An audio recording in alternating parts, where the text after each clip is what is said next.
It is no understatement to say that Antarctica is a land of secrets and great mystery. This is Antarctica, nearly 6 million square miles of ice-covered wasteland.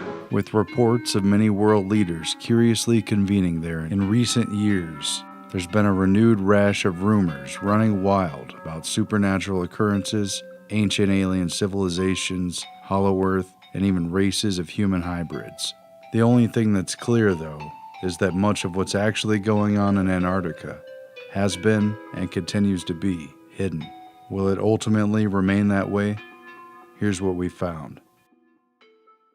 Though Antarctica was only officially discovered in modern times since the early 1800s, a curious and tantalizing fragment from a 1513 trade map created by the Ottoman Empire appears to show Antarctica connected to South America and supporting a warm, ice-free coastline with resources to sustain a lot more life. Though experts have, of course, debunked its imaginative suggestions and downplayed its significance ever since. Yet while most have general faith in the map-making of modern experts, it may be significant that the actual satellite images of what officials claim is a fully explored continent are actually composited together in a mosaic with a gaping hole in the middle around the South Pole. This is supposedly the truest picture of Antarctica that we're given, courtesy of the NASA Landsat program, which admittedly continually replaces and edits the composite, including when whiteout strikes. So the question that remains is, are we seeing what's really there? These satellite images are often stunning and give us a photorealistic picture of our planet, but like a video game with convincing graphics, satellite images are still only a representation of what's really there. They have flaws, and like all maps, the images simply aren't the actual territory. That may seem like a nitpicky point, but it's an important distinction to make, especially when we see large portions of what look like painted over or blurred out areas of the continent where bases are supposed to be located.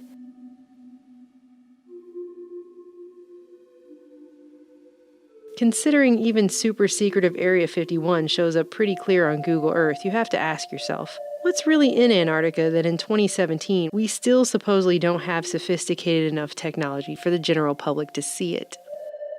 Investigations that West Antarctica and East Antarctica are actually two continents separated by an under-ice channel have largely been upheld. The Transantarctic Mountains and the chain of mountains up the Palmer Peninsula connect with the Andes Range, nearly touching South America where they were once connected by a land bridge.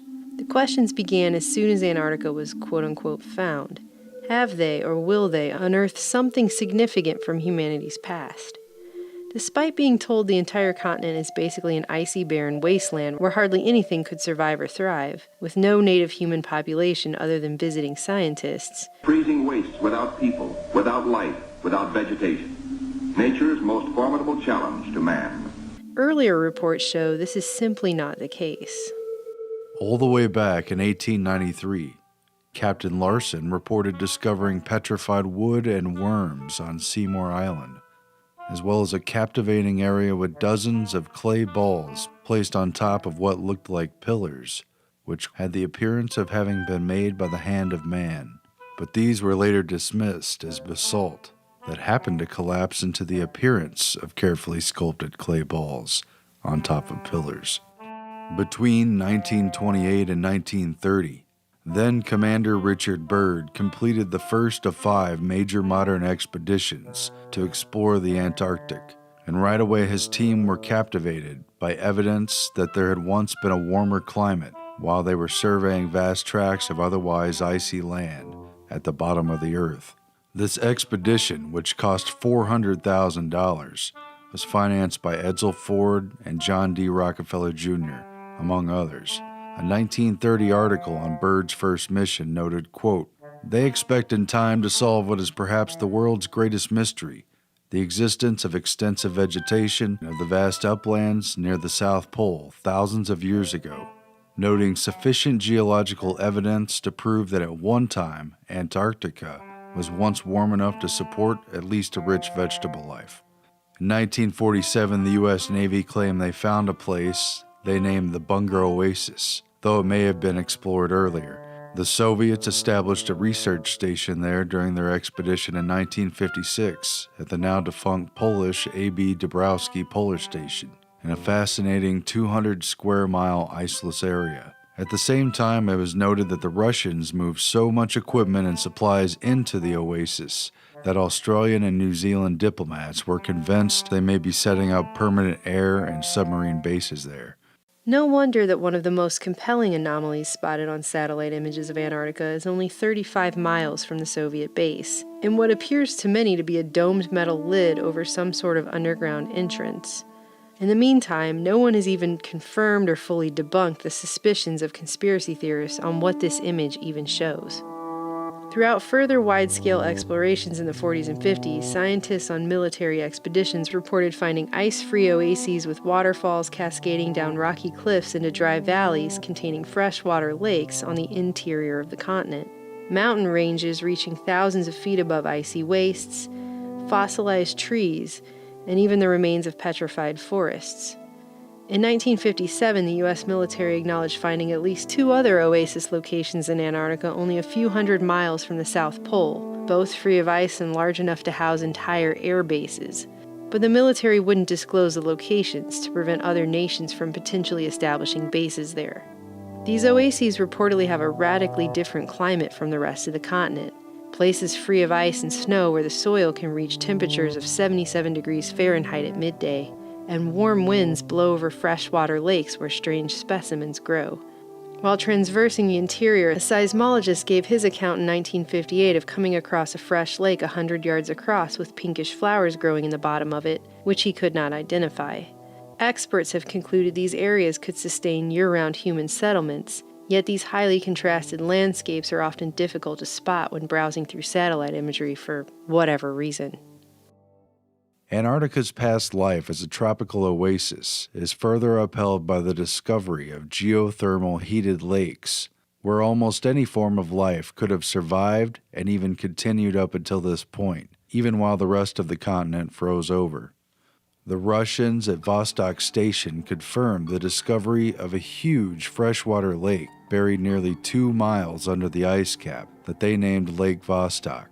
It has attracted a great deal of attention ever since they've successfully drilled through the ice cap and collected active biological samples of living bacteria from a liquid lake that has otherwise been an isolated ecosystem for what scientists claim is as much as 15 million years. Located at the so-called South Pole of Cold, Lake Vostok is nearly as big as Lake Ontario, and at 6,000 square miles in surface area, 160 miles in length, and 30 miles of width, it measures to an astounding depth of more than 2,600 feet at some points. Its scientists claim they've found more than 3,500 life forms, as well as rich fossil evidence from a time that they've up until now known nothing about. Even more curious, however, was the confirmed discovery of a huge magnetic anomaly on the east coast of this underground lake that spans a vast 65 by 47 miles. Mainstream scientists hypothesized that a thinning of the Earth's crust at that location caused the anomaly, while others suggested a meteorite hit there, while still others suggest that the dimensions of such a significant magnetic anomaly could signify a lost city on the shores of the underground lake. With so much secrecy shrouding Antarctica, do you think the public would be told if something were found there? Interestingly, it parallels the plot to the film 2001: A Space Odyssey. Scientists on the moon unearth a vast psychomagnetic anomaly that proves to be a monolithic signal device from an unseen extraterrestrial race. Hundreds of these subglacial lakes are known to exist, and most remain still unexplored. However, when scientists drilled into the ice cap of a much shallower and smaller subglacial lake known as Lake Whillans, they found living jellyfish, crustaceans, and even 8-inch translucent pink fish, and what they said was an old ecosystem eroding from the ice hovering above the lake. These finds and more continue to fuel speculation, as they have over the past century, that Antarctica is holding on to secret links to mankind's past, and possibly the remnants of ancient civilizations which could have resided there in warmer times. Despite the appearance of being completely peaceful and solely dedicated to international cooperative scientific research, and despite the public being repeatedly told for decades that Antarctica officially holds, quote, no military value, The massive continent and its surrounding islands in the polar region are of great strategic significance.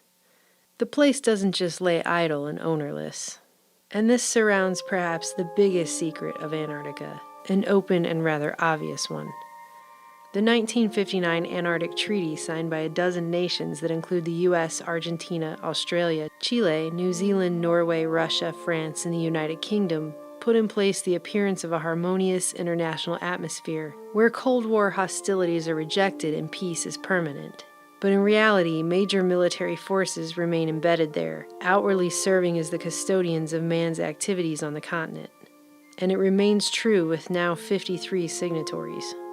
Significantly, the 1959 treaty immediately followed the 1957-1958 International Geophysical Year, which organized dozens of nations to participate in the Antarctic and other parts of the globe to establish permanent scientific bases and conduct unprecedented exploration and experimentation. The recommendation to make 57-58 an IGY event was initiated by astrophysicist Dr. James Van Allen, who was working with the Navy to test his developing theories about the geomagnetic forces that surround the planet, including the intense bands of harmful radiation that bear Van Allen's name. Meteorologist and Navy contractor Harry Wexler was working closely on this research as well, and was appointed chief U.S. scientist for the International Geophysical Year, which created a dual pretext for upper atmosphere tests and weather experiments that served both military and scientific interests, and for creating a permanent military backbone that could provide continuous support for bases, transport, and logistics. The main job that faced the Seabees during the second year at Antarctica was the building of 5 new bases. Each of these stations would supply vital information to the various scientific projects of the IGY program. Science gave the U.S., Russia, and Great Britain's military the justification needed for a permanent mission in the South Pole. Operation Deep Freeze was commenced by the U.S. in 1955, 2 years before the International Geophysical Year, sending thousands of Naval and Air Force troops, as well as militarized construction units from the Navy Seabees, to carve out permanent bases to support the scientific effort. In less than 1 month, pilots of EX-6 mapped and photographed over 1 million square miles of territory. Operation Deep Freeze created a never-ending permanent mission for the military amid a climate of international cooperation. The opportunity for cover and secrecy was astounding. In proposing the bases, members of the U.S. National Security Council forced an improbable merger between their national military goals and the International Geophysical Year program, silencing early opposition from the scientific community via the recognition that a military-backed mission, channeled through the National Science Foundation, would bring nearly unlimited funds for the projects they had championed, albeit at the cost of quietly acknowledging that parallel military activities were taking place largely in secret. The activities of Operation Deep Freeze 1, the Glacier, with Admiral Dufek aboard, made a notable cruise around the Antarctic continent. The purpose of this voyage was to locate suitable sites for more IGY stations to be established in later operations. The Glacier's cruise around the continent brought Deep Freeze 1 to a successful conclusion. Under the treaty, territorial claims are not addressed, though new claims are prohibited. With the status quo on ice, the U.S., British, and Russian installations remain like Antarctica's other secrets, frozen from political interference. But this form of peace can be deceiving and belie anything lurking just beneath the surface. With the treaty not taking effect until 1961, Operation Deep Freeze was a huge preemptive military mobilization effort to establish a permanent foothold on the continent. The only real question is, how far did they get? There have been many rumors about underground bases on Antarctica, but by their very virtue they are difficult to confirm, and as a result, legends, rumors, and imaginations run wild. And yet, there is solid evidence to support the idea that a significant military-industrial complex is indeed embedded underneath Antarctica's icy facade. Most of the early expeditions to Antarctica in the later 1800s and early 1900s were largely concerned with establishing claims and merely surviving the harsh environment. With improved technology, flight became viable, as did ice-breaking ships and specialized vehicles for ice-capped terrain. In the 1920s, U.S. Navy Admiral Richard E. Byrd achieved fame as the first person to fly over both the North and South Poles, though not without controversy.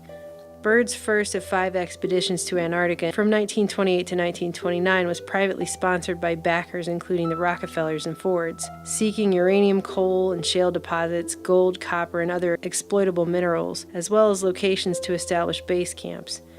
Byrd established Little America, among other camps, which was later plunged into the sea by the shifting ice. Byrd's second 1934 to 1935 expedition focused more on weather. Publicly, the expedition was mostly known for Byrd's dramatic wintering in alone at a meteorological station where he nearly died of carbon monoxide poisoning from a poorly vented stove, yet he lived to publish a best-selling account of it. Behind the drama, it was a major effort to study the relationship between seismic activity, geomagnetic forces, atmosphere, and weather. James Van Allen, who discovered the Van Allen radiation belts that bear his name, took part in Byrd's second expedition as assistant to the chief scientist, and later became a driving force in Antarctic weather experimentation, while Byrd helped the U.S. secure its claims there. Hitler's right-hand man, Hermann Goering, personally signed off on Germany's third expedition to Antarctica, and its first since before World War I. This became the infamous Neuschwabenland Nazi expedition, launched in 1938 and completed officially in 1939, just before initiating war with Poland. It was to be a secret reconnaissance expedition, with only 33 members plus the ship's crew. Following a German whaling expedition in 1937-38, it aimed ostensibly at increasing the production of fat for the coming war effort. However, the real mission was clearly to establish permanent bases for Nazi raids and other naval activities. The Nazis staked out claims and dropped flags from planes over a large 231,000 square kilometer area, taking some 16,000 aerial color photos, along with prospector data to support legal claims based on the right of exploration, utterly disregarding previous claims by Norway over Queen Maud Land. Finding out about the secret mission through their German diplomat, Norway quickly attempted to annex the territory by decree 3 days before the Nazi expedition even reached Antarctica. But it didn't deter Germany, who issued a decree in August 1939 after the mission, establishing a German Antarctic sector, officially called Neuschwabenland. Less than a year later, in 1940, Germany had invaded and occupied both Norway and Queen Maud Land. Even mainstream historians admit officially that there is evidence of at least minor Nazi coastal bases in Antarctica, ones that were large enough to dock German battleships during the war. But there's no clear record of activities beyond that. Unofficially, rumors allege that several Nazi U-boats that disappeared from the records had carried top officials including Hitler to the South Pole after the war, and that a more extensive and permanent base existed. If this holds any truth, one possible location for a substantial fortress would have been the 200-square-mile ice-free Schirmacher Oasis, which the Nazis had first identified from the air, and which supported numerous international stations after the war. Either way, after their 1938-39 Neuschwabenland expedition commenced, Admiral Byrd was sent to Antarctica from 39 to 40, on a U.S. government-sponsored mission to establish permanent bases, further exploration, and most assuredly to spy on Nazi efforts there. In turn, news of Nazi bases drove support for building more American bases there. Though modern scholars have tried to downplay the existence of Nazi bases, news reports of the time captured the concern, as this article highlights that, quote, the capture of a secret Nazi hideout proves valuable naval bases can be built in ice fields. It also stated, quote, there, hidden away in some undisclosed quarter of the Antarctic quadrant, a British naval patrol recently found a Nazi naval base. True, it was only of small dimensions, yet was sufficiently enough equipped to have repaired even the Graf Spee, referring to the notorious Nazi commercial raider that was attacking British commerce ships. A 1942 article asked U.S. naval bases in the Antarctic and began discussing, quote, the possibility of using the Antarctic continent as one of the jumping-off places for the great naval offensive that would wipe Japan's rising sun flag off the face of the southern seas. And it discussed how it would become a pivot from which we could guard and control both the South Atlantic and the South Pacific. Clearly, Antarctica had become an important military position. Admiral Byrd also made this point at the time of his 1940 expedition, saying, "As we all know, the Panama Canal may be under attack someday. It may even be destroyed by a hostile power. The Navy has to think of such a possible eventuality. That is why Antarctica looms in strategic value." The British formalized its efforts to surveil and counter Nazi presence in the Antarctic during World War II under Operation Tabarin, where they sought to establish major Antarctic bases. The name Tabarin references a famous charlatan and street performer from the 17th century who used trickery and guile to hawk snake oil cures and put on provocative acts. The mission sought to utilize any pretext to occupy key Antarctic islands and counter illegitimate Nazi claims in Queen Maud Land. The British saw it as a power play to stave off Axis domination of the southernmost routes, especially between South America's tip and the Upper Peninsula. Britain reported not only Nazi bases there, but vexing Japanese whaling expeditions as well, and a definitive move was needed to outmaneuver Nazi-friendly Argentina, who held the de facto claim to influence over the region.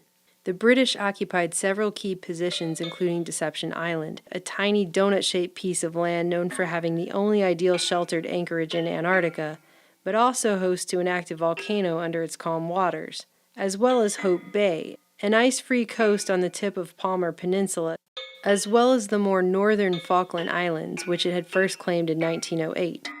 In short, this is closely related to why Britain felt strongly enough about the place to fight a war with Argentina for the Falkland Islands in the 1980s, long after Britain's empire had supposedly faded. These strongholds and others were necessary to defend the important passage routes between the South Atlantic and Pacific Oceans, vital to the commercial and military affairs of both Britain and America, as well as to contend for supremacy in Antarctica. In World War II, the British fired upon the Germans' notorious Graf Spee pocket battleship in 1939 during the Battle of River Plate. A previous report indicated that British believed the Graf Spee was docking at a covert base in Antarctica and raided its commercial vessels. Though it wasn't heavily damaged, the Graf Spee was forced to scuttle to Uruguay and abandon crew after its critical fuel cleaning system was destroyed. Captain Langsdorff committed suicide, and dozens of people died. The quiet battle for control of the southern oceans had now cost blood. Under Tabarin, Britain tore down Argentinian flags and destroyed whaling stations that could supposedly be used by the Nazis and set up their own bases and stations to replace them. In the post-war era, Britain made fresh claims over the South Shetland Islands, the South Georgia Islands, and the Falkland Islands, even after the 1959 treaty. More secretly, the British built a significant base, known as Modheim Base, on the mainland of eastern Antarctica and in the general vicinity of the Nazis' new Schwabenland base in Queen Maud Land. An advanced base was also built in the ice-free portions of the mountains near the pyramid Nunatak, but it remains little known and obscure even on modern satellite images, utilizing underground tunnels to connect tiny research huts and a sophisticated system to protect the base from snow and ice damage over time. In fact, it is very hard to find any mentions or any information at all about the Modheim bases in newspapers after the mid-1950s. It was with the assertion of British power on the southern continent that U.S. Admiral Richard E. Byrd launched Operation High Jump, and with the wartime conclusion of Operation Tabarin, British interest in the Antarctic essentially rolled over into Allied interest with the U.S., almost seamlessly continuing during the U.S.-led military invasion to conquer Antarctica. It was completely unprecedented. Admiral Richard Byrd and Rear Admiral Richard Cruzen led some 4,700 men and brought 13 Navy vessels, an icebreaker ship, an aircraft carrier, battleships, a state-of-the-art submarine, and a fleet of planes and helicopters developed for the extreme cold to surround the continent and establish new bases. This largest ever polar deployment served as an exercise for cold weather warfare to oppose communist aggression and came with the talking points of protecting against an enemy operating from the poles and able to mobilize very quickly. Thus, the U.S. intended to establish a permanent presence there. At the mission's conclusion, Byrd told reporters embedded with him, quote, "The almost terrifying rate of speed at which our world is shrinking is the great object lesson. We can no longer believe that distance guarantees us safety, that oceans and poles will be our ever-protecting no man's land. If he could succeed in taking 4,000 young Americans into the cold and unknown Antarctic, that others could do the same as well." But Admiral Byrd was forced to retreat from the mission after only a few months. Newspaper accounts blamed the ice and the freezing up of the waterways. the same excuse mentioned ahead of time in papers before the expedition departed. Some have claimed that Byrd met a superior force that even possessed UFO aircraft that drove Byrd out of Antarctica. But this account is largely substantiated by a quote which attributed Admiral Byrd as saying, in case of a new war, the continental U.S. would be attacked by flying objects, which could fly pole to pole at incredible speeds. However, retrieval of the article this quote was said to appear in, dated March 5, 1947, and written by Lee Van Atta, an International News Service correspondent who accompanied the expedition, carried a different account, with a few similarities from which grains of truth were plucked. It read, quote, Rear Admiral Richard E. Byrd warned that the U.S. must guard against any future invasion by hostile aircraft from across the polar regions of the Earth, which bears a resemblance yet a different meaning from the phrase flying objects which could fly pole to pole. The Admiral declared it is no scare phrase but a bitter reality to state that conflict, should it ever come again, will lash out at our nation over one or both poles. Byrd's warning was couched in the post-war narrative of a Soviet threat, which Byrd used after the war to justify cold weather Cold War training near both poles, which Byrd initially oversaw. Lesser known is the fact that the U.S. followed up the very next year in 1947-48 with Operation Windmill, which continued survey operations and even more significantly furthered the study of electromagnetic effects on weather at the South Pole, though the mission was also aborted early. The U.S. hesitated and backed off from a planned Operation High Jump 2 due to international pressure and suspicion about the militarization of the South Pole. Instead, it opted for the peaceful approach of Operation Deep Freeze that began a few years later in 1955, just ahead of the international treaty. It should be noted, just after World War II, the first nuclear war, that it was mentioned multiple times in the papers that not only was Antarctica a probable source of coal. We've found enough of coal within 180 miles of the South Pole in a great ridge of mountains. It's not covered with snow, enough to supply the whole world for quite a while. But also of vast stores of uranium, which multiple countries, including Britain, were down there in search of. Where that coal is gets 100 below zero in the winter. Well, It was once tropical. So we think there's oil there, and there's evidence, probably uranium there. The year after World War II ended, at the same time papers were quietly announcing in tiny articles buried in their back pages that Antarctica might be hiding large stores of uranium under its ice, a law and diplomacy professor at Tufts College was warning that the new free areas of the world, like Antarctica would become under the 1959 treaty only a dozen years later, should be placed under the control of the United Nations, quote, thereby establishing the first tiny toehold of world government in practice. Professor Leo Gross went on to say that the suspected presence of uranium in Antarctica necessitates the UN to act right away to, quote, start a pool of world government into which the nations could one day jump themselves, as many believe they will have to do before lasting world order can be established.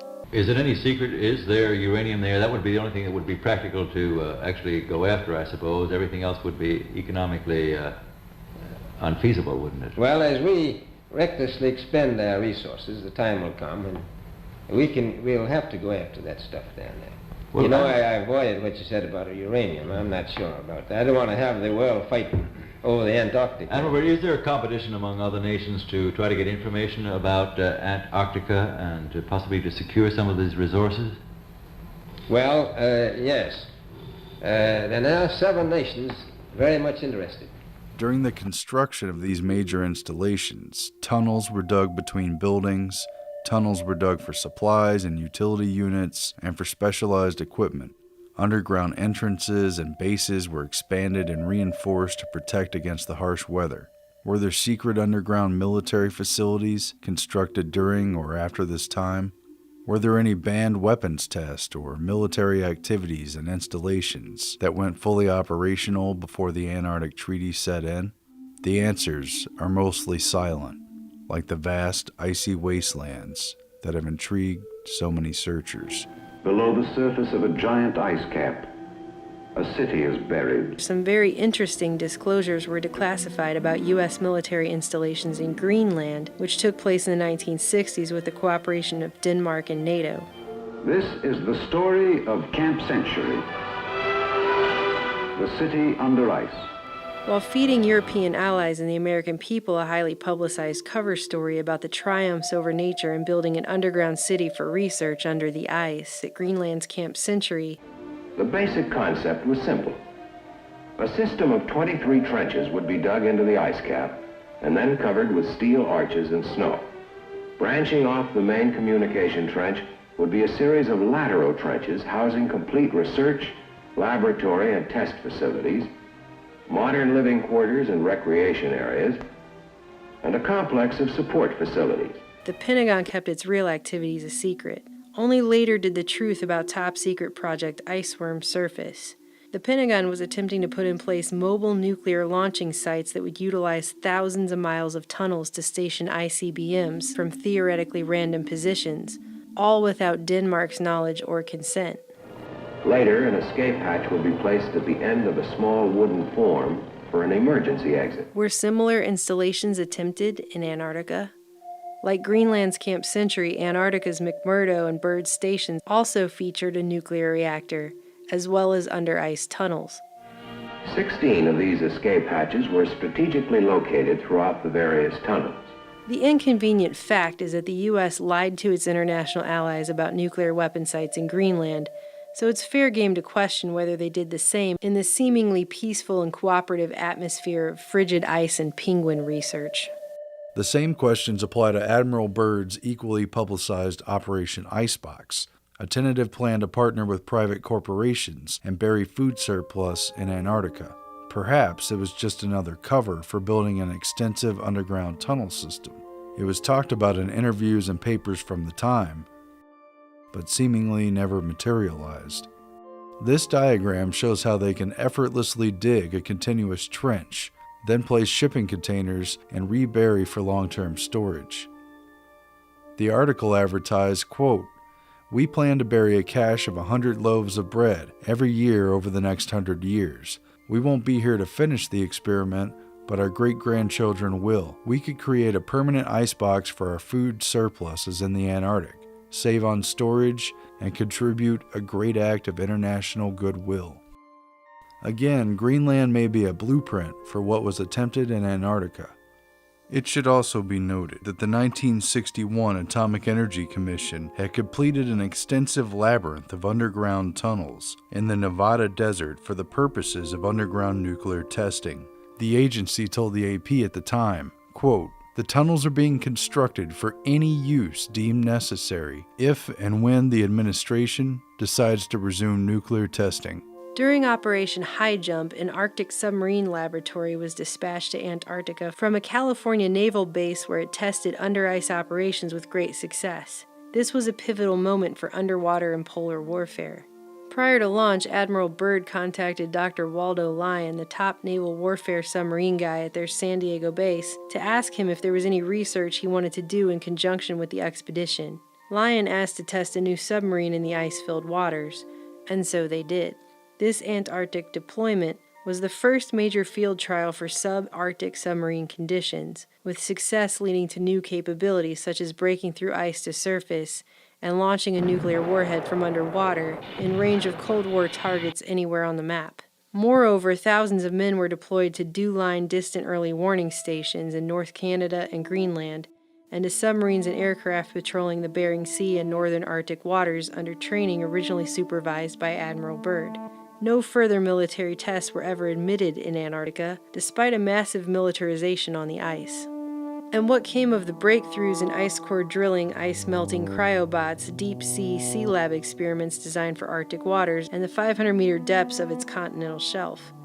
All of this must have made Antarctica's frozen abyss more accessible. Yet has anything significant been found? Have any bases been constructed there using tunnel boring systems, utilizing natural caves or geothermal hotspots? It's a big continent, so it's a very intriguing and perhaps plausible maybe. Again, Greenland may be a blueprint for what was attempted in Antarctica. Another little known and underexplained role in Antarctica is that of NASA engineers, who sent units to train for conditions that might be found in space. Numerous press reports in the 50s and 60s made the point of comparing Antarctica's conditions to that of the Moon and Mars, cold, unforgiving, and remote. High-ranking officials, including Wernher von Braun, conducted special training missions there, including one to prepare for tunneled underground bases on the Moon, like the ones in Antarctica. Other NASA reports have remarked on the similar mountainous terrain. But did these training missions for space travel also double as an opportunity to upgrade and expand military bases under peaceful pretext in the region? Did NASA take advantage of the reclusive area as a secret launching base? How many rockets were being test-fired here? And what was their real purpose? And in early fall 1963, there were claims made that a nuclear bomb was detonated on the Antarctic continent. But as it did not register fallout, it was believed to have been set off either in the upper atmosphere where previous tests had been conducted or underneath the ice sheet.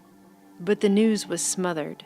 Despite the fact that this August 1963 blast, or test, was detected 2 days before the U.S. and Russia signed the Nuclear Test Ban Treaty, the White House ordered the detection of the explosion to be kept quiet until after the Senate voted on ratifying the grand sweeping treaty. The DoD originally denied that any explosion took place, and even tried to pass it off as a natural phenomenon before later conceding that it had in fact happened. The U.S. quietly pointed fingers at the Soviet Union, and months before his assassination, JFK decided to call for inspections of Russian bases in Antarctica under the terms of the 1959 treaty. Though the U.S. military initially denied reports of a nuclear weapon being detected, the Navy quietly admitted that this was the case, immediately the day after Kennedy's assassination. We found it mentioned on page 12A, following page after page of detailed and emotional JFK assassination coverage. After that, the issue seemed to disappear from public view. Did the Russians, the United States, or a joint scientific venture between multiple countries set off a nuke in the upper atmosphere of the poles in order to create an artificial EMP or aurora effect? If they did, it may have been allowed under the Antarctic Treaty, if and only if it was purely for science, and all member states agreed. If so, whatever they found or tested has been kept entirely under wraps. The absolute biggest secret of all in Antarctica is the electromagnetic energy that surrounds and saturates life on planet Earth. How, precisely, does the magnetic energy from the poles create and modify weather? Why are the poles frozen? Why a huge landmass at one pole and an open ring of ocean at the other? Could the poles shift suddenly, rapidly changing climate and destroying existing life? Could science engineer the artificial melting of the poles in order to extrapolate the riches and resources buried underneath? Scientists, Antarctic explorers, and military figures alike have discussed how weather is made and controlled at the South Pole, along with the accumulation of 90% of the world's ice and 60% of its freshwater reserves, which also controls oxygen content in the atmosphere. And Byrd, among others, has hinted at controlling the weather, something the Navy has always had a deep interest in. They established Camp Sky High, the first upper atmosphere VLF summer station on Antarctica at the base of the Antarctic Peninsula. It carried miles of wires spread out over the ice and sought to stimulate artificial auroral effects that would reciprocate with its conjugate radio site in Quebec, Canada. Resembling a gigantic peeled orange, this Rowan dome was assembled from prefabricated curved sections. Inside, it contained special equipment used for recording weather conditions.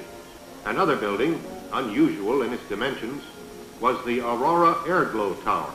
Skull and Bones journalist and op-ed extraordinaire William F. Buckley visited the South Pole and remarked on its use for weather control, interacting with scientists studying hydrodynamics of the Earth's core, as well as geomagnetic effects on weather. Harry Wexler, the chief U.S. scientist who was experimenting with weather control, was put in charge of the International Geophysical Year in 1958.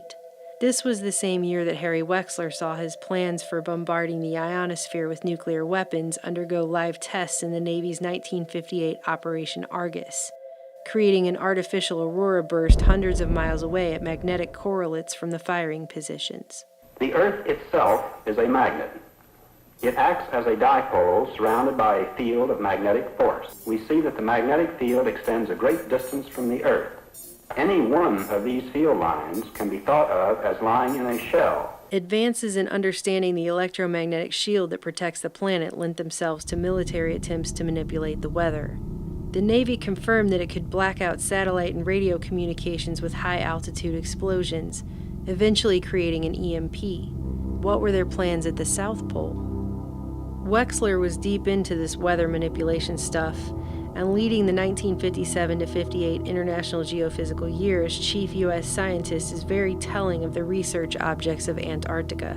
In his papers, Wexler had detailed specific designs for planetary scale manipulation of the Earth's climate using short and long-term radiation and inducing artificial worldwide climate change. Another of his plans was to set off enough hydrogen bombs in the Arctic Circle to melt the ice and increase the world's temperature. Or conversely, Wexler proposed launching a fine powder into equatorial orbit to reduce the Earth's temperature with permanent Saturn-like rings. He also formulated a detailed plan for bombarding the atmosphere with chlorine or bromine and punching a hole in the stratospheric ozone layer, proven to work in military tests, only to oppose the same plan later.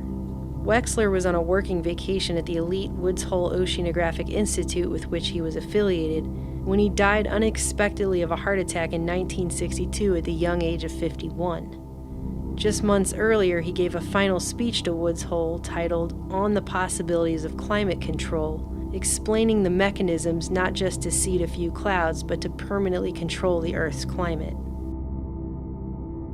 The terms of the 1959 Antarctic Treaty, barring military activities and preserving the world south of the 60-degree south latitude line for science, does not apply to U.S. Navy operations on the open seas. If any kind of atmospheric heater, HARP device, or SBX-1 radar device, or even a nuclear submarine is used to manipulate or alter weather offshore, there's no jurisdiction over its activities there outside of military doctrine and secret government control. And then there's the totality of it all. Support for international scientific research trumps all other considerations in Antarctica. Or perhaps it has provided the ultimate cover for maintaining a massive, permanent, off-limits continent that is 1.5 times the size of the U.S., and within which they can run black projects away from the prying eyes of almost everyone else on the planet. Between the big push with Operation High Jump in 1946, where at least 190 Americans were left behind to continue operations, on through the next 15 years when the U.S. Navy and Air Force became the de facto custodians of the southern continent, the military took responsibility for at least 5 American permanent research stations with underground facilities, multiple atomic reactors, living quarters, and supply and transport for thousands of scientists around the continent. Great Britain had multiple expeditions to Antarctica during the late 1800s, the early 1900s, in World War I, and with classified operations during World War II, after which they never left, and their actions on the continent during that time are even less publicized. Russia, then the Soviet Union, has maintained permanent residence down there since World War II as well. And again, in the spirit of international scientific cooperation, Antarctica never saw the Cold War the rest of the world lived in fear of for decades. We're told the whole place is one big global community, where scientists from every nation get together and sing Kumbaya and do science while war is a non-existent concept. We were promised enough coal to power the world for decades, enough food to feed the whole world stored freshly down there for 100 years, shorter flight routes, and a new spot for tourism. While you can go there if you have enough money for the ridiculously expensive tickets to visit the very edges or to take a flight that never lands, or special permission from a treaty country granted for scientific purposes, the majority of humans on this planet will never get to go to Antarctica in their lifetimes. Why not? The real reason is not just to protect the penguins.